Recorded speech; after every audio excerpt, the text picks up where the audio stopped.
Hi friends, welcome back to another episode of Generation Tech. My name is Alan. We recently did a video that examined the sublight speed of starships in the Star Wars universe. That is the speed in which ships are traveling at when they're maneuvering in combat or flying short distances within a system. But equally as important, especially for smugglers on a tight schedule, are hyperdrives. Hyperdrives allow ships to travel across the galaxy at FTL speeds. Most starships also have a backup hyperdrive, which is considerably slower, kind of like a spare tire that has just enough juice to get you to the nearest space station. The Millennium Falcon used its backup hyperdrive, which was a Class 10, to limp to Bespin after the Battle of Hoth. So today we'll be ranking the ships with the fastest hyperdrives by starting out with the slowest. First up is the TIE Advance X-1, one of the first Imperial starships equipped with a hyperdrive, which in itself was a step in the right direction until you realized it was a Class 4 hyperdrive. To give you a better idea of how slow a Class 4 hyperdrive is, the GR-75 medium transport, basically a metal container with an engine on it and most likely place for a rebel to die in space, also had a Class 4.0 hyperdrive. This meant it couldn't really keep up with most military vessels, making it a liability for the Rebel fleet. Most military vessels, especially those in the Rebel Alliance, had hyperdrives as fast or faster than Class 2, like the Nebulon B escort frigate, which also had a Class 12 backup hyperdrive. Well, technically it was an Imperial ship, but so was half the Rebel fleet anyway. The CR-90 Corvette also had a Class 2 hyperdrive, which when working properly could match the same speed as an Imperial-class Star Destroyer in hyperspace. The Tantive V4, however, was badly damaged when it launched from the Profundity during the Battle of Scarif and leaked radiation, allowing Vader's Devastator to track them. The Separatist Subjugator-class heavy cruiser used the same class hyperdrive along with a Class 12 backup, and the same is true with the Luke Ray Hulk class droid control ship, which had a Class 10 backup. Rounding out the Class 2 hyperdrive ships is the YT-1300 light Corellian freighter. Before one of these models was made into the famous Millennium Falcon by Lando Calrissian, the YT-1300 light freighter was primarily used for transport and shipping. It was an extremely popular ship at the time because of its durable hull and its modular design, which basically begged for aftermarket upgrades. The J-Type 327 was a thing of beauty, like most ships from Naboo. Serving as the royal vessel for Queen Amidala, it was covered in chrome and had a sleek design that just screamed speed and elegance. Because of their pacifist nature, the J-Type was unarmed and heavily shielded, and also included several astromech droids for repairs. The J-Type uses the very sophisticated T-14 hyperdrive, which was compact and very powerful.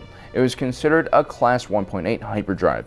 Next up is the Providence class dreadnought, often used as a flagship for high-ranking Separatist officers and leaders. These giant ships had an impressive 1.5 class hyperdrive. This speed was matched by the premier Grand Army of the Republic fighter, the ARC-170.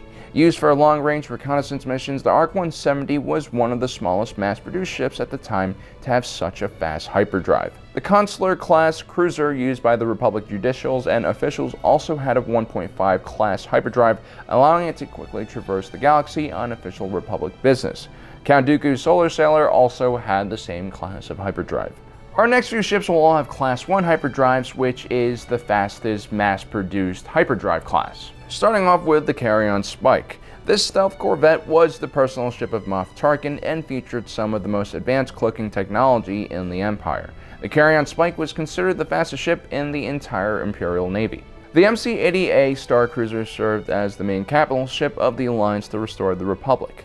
Because Rebel fleets were oftentimes outgunned and on the run, the Mon Calamari Star Cruiser featured an extremely capable 1.0 hyperdrive, which could outrun any Imperial capital ship. The various starfighters fielded by the Rebel Alliance also had Class 1 hyperdrives, which meant that they could be deployed straight from hyperspace alongside their capital ships instead of from carrier bays within larger Rebel capital ships. This gave the Rebel Alliance an immediate advantage during a battle and fit their hit-and-run style of fighting. The X-Wing, Y-Wing, and even A-Wing all had Class 1 hyperdrives. The only exception to this rule was the slower B-Wing, which still had a respectable Class 2 hyperdrive. Another starfighter that had a Class 1 hyperdrive was surprisingly the N-1 Starfighter, used primarily in Naboo's Planetary Defense Force. During the Clone War era, the main Separatist ship of the line, the Munificent Frigate, also had a Class 1 hyperdrive, making it the fastest hyperspace-capable Separatist ship. The Venator-class Star Destroyer from the Republic could equally match its speed in hyperspace. The Fett's infamous Slave 1, a modified Fire Spray 31 class patrol craft, also had a Class 1 hyperdrive. Legends say that Boba Fett later upgraded the hyperdrive to 0.7, but that still wasn't fast enough to capture number 1 on our list. The next few vessels are amongst the fastest in the galaxy, starting off with the Desert Jewel, owned by Faith Kellen of Kellen Biolabs. He donated the Desert Jewel along with his daughter, Nakari, to aid the rebellion in their fight against the Empire. The ship had many modifications, including a 0.8 class hyperdrive. Unfortunately, there are no pictures of the ship, so can't really show it to you. Next up is surprisingly the Acclimator class assault ship, the main troop and material transporter for the Grand Army of the Republic. This large 752-meter ship was modestly armed with turbo lasers and torpedoes, and even had its own contingent of starfighters. Its primary job, however, was to haul around 16,000 clone troopers and serve as their mobile command center.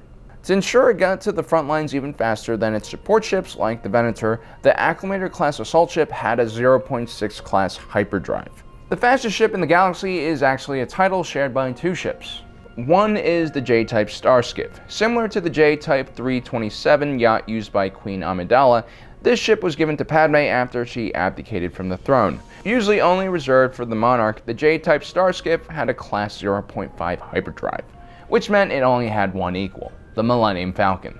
This busted up YT-1300 freighter was completely the opposite of the J-type Starskiff, which I'm sure was designed head to toe to perfection by a very talented engineer. The Millennium Falcon, on the other hand, featured a mess of aftermarket parts, including a jerry-rigged hyperdrive, which was as reliable as an Ewok catapult trap.